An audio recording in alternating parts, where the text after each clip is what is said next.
I went to 1-star rated restaurants in Atlanta to see if they're really that bad. Today we have Lost in the Sauce Kitchen. Take it from Jake, who said, "My friend Little T-Man unfortunately died only a few minutes after eating here. Food is alright, but rest in peace, Little T." Let's just have a moment of silence for Little T-Man, for real. Anyways, I wanted to try it for myself to see if it's really that bad. Let's see if Lost in the Sauce is really that bad. Now, as far as aesthetic of the place, it wasn't bad. It kind of was tucked away, and I mean, the aesthetic of the place kind of wasn't there. It's not giving TikTok spot, but sometimes when the aesthetic's really trash, it must mean the food's really good, right? As far as customer service, I mean, it was pretty good. They kind of had some child labor happening, but I mean, it's nice to keep it in the family, right? Starting with the boudin ball. I have no idea what the hell a boudin ball is, but it looks crazy. It's definitely fresh, like hot burn off my fingers fresh. They also gave us some cheese whiz and some sweet chili sauce. Bon appetit. This is pretty good, actually. Like, this is definitely a wild concoction. Kind of looks like my balls after vacation in the sun. I go to nudist resorts. I've never had some shit like this, but I'm glad I tried it. Next, we have a slider and wings. I mean, that kind of looks a little sad, I can't lie. The aesthetic is kind of shit. The bun does seem pretty soft and tender, like a baby's bottom. Honestly, it's not that bad. It needs a little bit of sauce, which I mean, I could easily put on myself, but you can definitely tell the burger meat is fresh. The bun's definitely fresh. It's not stale. It's a little tasteless, but it's also just a slider. So like, I'm not expecting too much. This one cost me $4. So I mean, I'm not hating this at all. This is probably the ugliest looking wing I've ever seen in my life. This thing is microscopic. Wow, the wings are pretty bad. They're very dry, very dry. Damn, there's not much seasoning at all. And just like the aesthetic of the wings, like that one doesn't even look right. I'm gonna eat this one. Definitely not good. Next, we have the chicken and waffles. Oh, they gave me more wings. Is that what chicken and waffles is? We got some syrup here. Let's get that syrup on everything. Yeah, just glaze it. Kind of like you glazing me. I see you commenting first. You're not first. The wings are still dry. Damn, I was really kind of hoping for like proper shit. Next is the waffle. Looks like they put some of your mama's cream on there. I'm joking. Your mom's probably a creamer, but we're not gonna talk about that.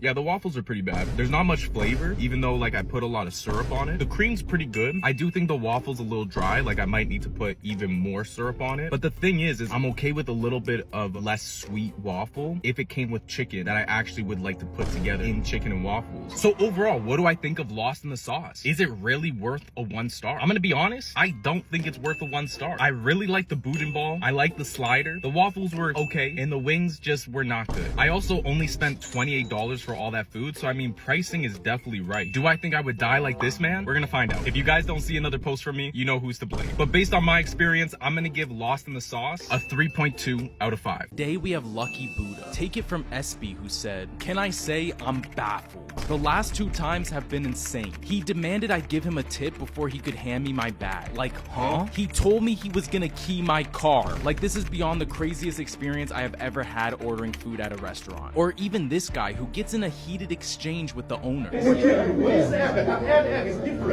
You just show you this and add another. Right, this. Don't talk too much. If you want, don't want to cancel order. So it definitely seems promising. When pulling up to the place, they definitely had a 5 out of 5 view. But we're here for the food, so let's try. Let's see if I can get lucky not getting food poisoning at Lucky Buddha. Now, a lot of people complained about customer service, and I gotta be real, it wasn't bad. But there also just was no customer service at all. I mean, I basically just ordered and then they just left, brought the food out. They didn't even tell me the food was out. They just placed it and that was it. I'm all for social distancing, but when it comes to getting your food, maybe not. Starting with the house chow mein. Ooh, that's fresh. That's a good amount of food, man. Like, nobody can complain about the size. So it seems like we got some shrimp, some beef, some chicken, a little bit of everything. Almost choked on a shrimp. Sounded like my girlfriend. I'm above average. Honestly, the flavor's not bad at all. I really like the sauce that they have on the chow mein. It's quite delicious. The chicken's a little bit soggy. That's okay. That was chow mein. Maybe that's how they wanted to make it. But that being said, the noodles are quite delicious. The shrimp is very delicious. I definitely wouldn't complain about this dish. Next is the orange chicken. Woo! Once again, great portion size. I love to see it. But is it really that good? Let's find out. I mean, look at that glaze. That's the perfect amount. The orange chicken is not bad at all again. I mean, once again, it's not the best orange chicken I had, but it's definitely not a 1-star orange chicken. I do think a little bit of the flavor falls short. I kind of wish that it was a little bit more sweet because this kind of is giving a little bit plain. It's also not giving food poisoning, which I do enjoy lately. I think that it could definitely be a little bit sweeter, but the sizing would definitely fill me up. I think this could be easily shared between 2 people. Honestly, not bad. I spent in total $29 for 2 big dishes, and I gotta say, I'm not mad at it. So overall, what do I give Lucky Buddha? Will they get lucky with a 5-star? I mean, personally for me, the price was right, the sizing was just right, and the flavor was pretty good. If people are giving it a 1-star for customer service, this guy must be throwing out racial slurs and spitting in your face, because it's not like the customer service for me was really that bad. And you know, on this series, we love to give second chances. So for my personal experience, I gotta say customer service was decent. So what's the rating? I'm gonna give it a 3.8 out of 5. Today we have Steak and Shake. Apparently this one's really bad. Like really bad. Like Latondra, who said, I ate here yesterday around 4:20 p.m. and was rushed to the emergency room by paramedics. So now I'm in the hospital for food poisoning. I mean, if this ain't a sign to go there, then I don't know what is. Time to see if Steak and Shake is gonna get me shaking in a hospital bed. So this is also my first time ever trying Steak and Shake, and I know it's probably not the best example, but if you can't love them at their worst, what's the point? So we got a steak burger, I think this is spaghetti, and some chili cheese fries. In total, I spent $19, which I mean is not that bad. As far as aesthetic of the place, it's a fast food place, you know? I mean, we're not expecting the Timothy Chalamet of restaurants, so I feel like we can kind of give them some grace.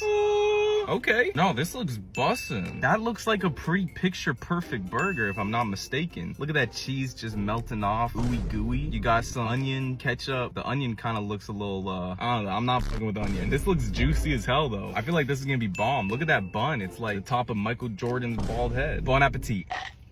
This is a solid burger. It's very juicy, but not like raw, cold in the center juicy. The cheese is perfectly melted. This burger is solid, no complaints. Next, we have some chili cheese fries. The aesthetic's not bad, right? I feel like I'm in denial. It really does not look bad. I mean, it's definitely not like real cheese, but it can't be that bad. Let's mix that all in there. Listen to that. That's the sound of greatness. It's not horrible. It's not horrible. It's not. The fries are a little soggy, like very soggy actually. But I mean, it's a decent size, you know? Like it's a side. The flavor's not really doing anything for me. It's just kind of like fake cheese on fries. But it's not app. It looks like app. It definitely is giving app, but it's actually not that bad. Next, we have whatever the fuck this is. I mean, this looks insane. I don't know what spaghetti has got to do with Steak and Shake, but it just looks detrimental to society. It kind of smells like there's some barbecue sauce in here. Obviously some beef. Reminds me just like how mama used to make. Woo!